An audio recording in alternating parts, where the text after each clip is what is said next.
ఉప ముఖ్యమంత్రి గారు ఆయన మాటలు ఎంత ప్రొవొకేటింగ్గా ఉన్నాయంటే, మీకు బాధ్యత లేదా, మీకు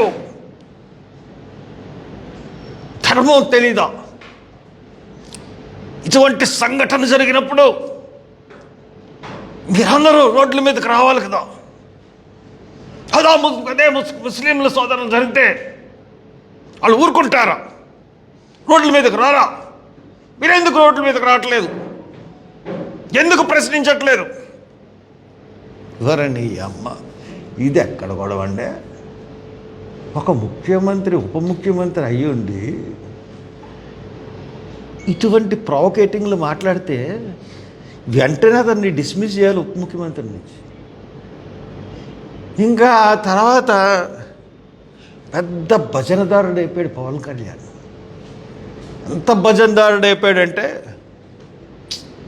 ఆయన కృషి, ఆయన శ్రమ చూస్తూ ఉంటే నేను వెళ్ళి సినిమాలకు ఏం చేయను, సినిమాల్లోకి ఎలాగలను, అసలు నేను సినిమాలు ఎవడు చేయమన్నాడు?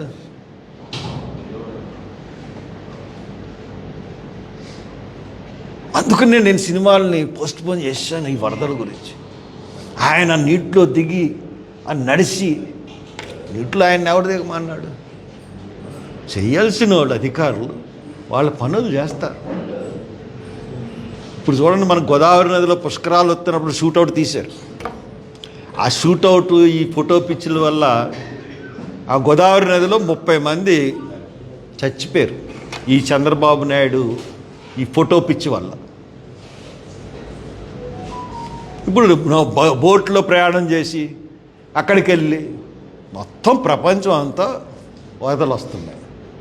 ప్రతి నగరంలో కొట్టుకుపోతున్నాయి. చైనా కాడి నుంచి జపాన్ కాడి, ఏ నగరంలో, ఇండోనేషియా, వియత్నాం, అన్ని చోట్ల వరదలు వస్తున్నాయి, బిల్డింగులు కూలిపోతున్నాయి, ఎక్కడికక్కడ అయిపోతున్నాయి. ప్రకృతి వైపరీత్యాలని మనం ఆపలేం. ఆపడానికి ప్రభుత్వం ప్రయత్నించాలి. ఆ ప్రయత్నం కూడా మీరు ఫెయిల్ అయ్యారు. దాన్ని కవర్ చేసుకోవడానికి నీటిలో నడిచేసి ఏమి నాటకాలు ఆడారంటే, వరదల సమయంలో బోట్లు ఎక్కడి నుంచో కొట్టుకొచ్చినాయి అంట, బోట్లు వాళ్ళే పెట్టేశారు. ఇది ఒక దళితుడిని కుట్ర చేసి పెట్టాడని చెప్పి జైల్లో పెట్టారు. ఇది పరిపాలన విధానం కాదు. నేను మరీ చెప్తున్నాను, చంద్రబాబు నాయుడు గారు, మీకు పరిపాలనలో మీరు ఏం అనుభవం ఉంది? అసలు ఏం చేశారు? వచ్చి 100 రోజులు అయింది. సూపర్ 6 అనౌన్స్ చేయడం కాదు, పథకాలు అనౌన్స్ చేయడం కాదు, అమలు చేయాలి.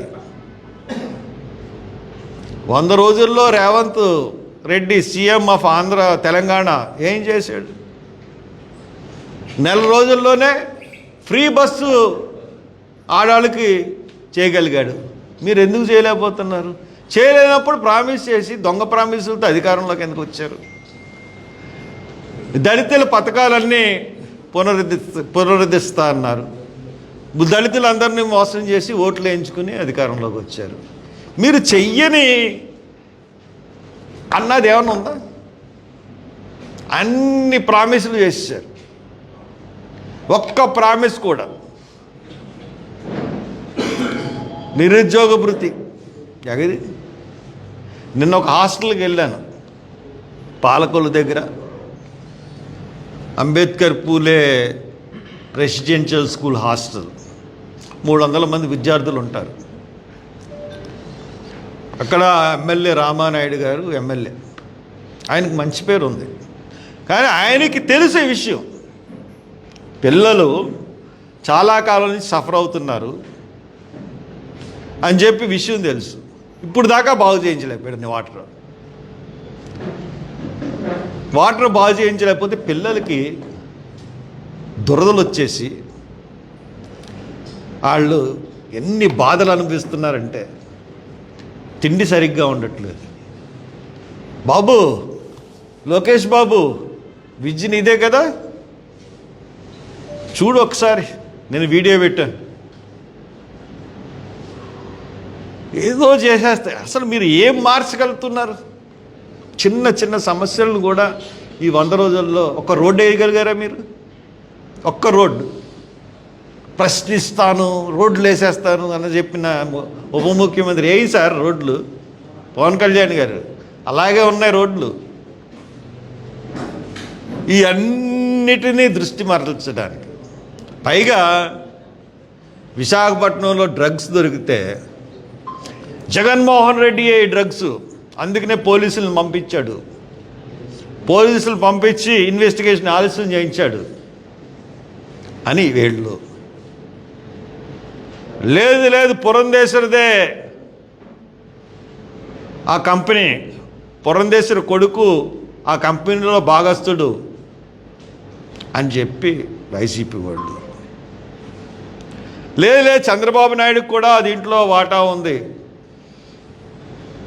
అతను ఎండి ఒకసారి వాషింగ్టన్లో, న్యూయార్క్లో ఒక మహిళ మీద అసభ్యకంగా పరకంగా ప్రవర్తించి అమెరికా జైల్లో కూడా శిక్ష పొందాడు.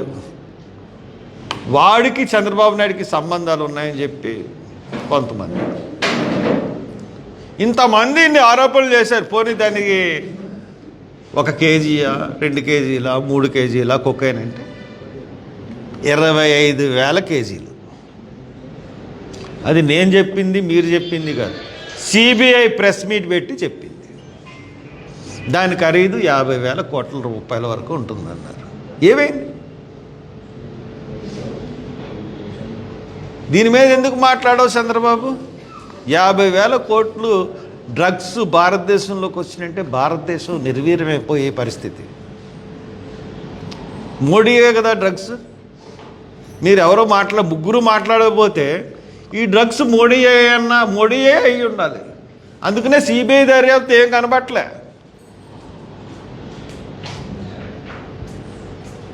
ఇవన్నిటినీ ఏమార్చడానికి ఆవు నెయ్యిలో కల్తీ. పోనీ ఆవు నెయ్యిలో కల్తీ అనుకుంటే, నేను చూశాను తిరుపతిలో నెయ్యి టెండర్లు వేసి వాళ్ళు రివర్స్ టెండరింగ్ విధానం ప్రవేశపెట్టి ఇప్పుడు 380కో ఎంతకో నెయ్యి తీసుకుంటా ఉన్నారు. ఇప్పుడు వాళ్ళ టెండరింగ్లో 380 రూపాయలు అనుకుంటా. అదే నెయ్యి సింహాచలం దేవస్థానంలో 538 రూపాయలు తీసుకుంటున్నారు. అదే నెయ్యి కావచ్చు, కాకపోవచ్చు, వేరే కంపెనీ అవ్వచ్చు. వాళ్ళు కొన్న రేటు 538 రూపాయలకి సింహాచలం దేవస్థానం కొంటుంది.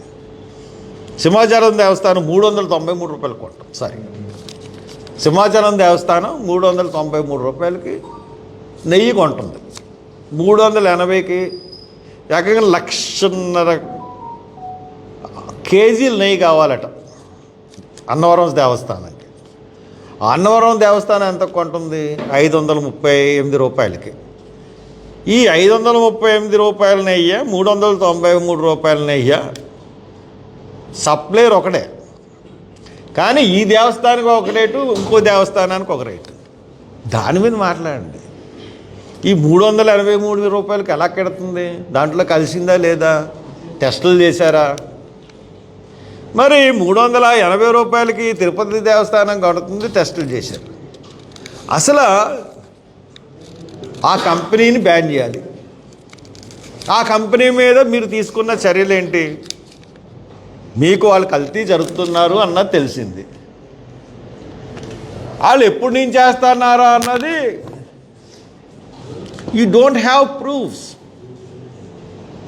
వాళ్ళు బిహెచ్పి వాళ్ళు ధర్నా కూర్చున్నారు చంద్రబాబు ఆఫీస్ ముందు. ఈయనే పురమాయించుకున్నాడు, వాళ్ళు ధర్నా చేస్తున్నారు.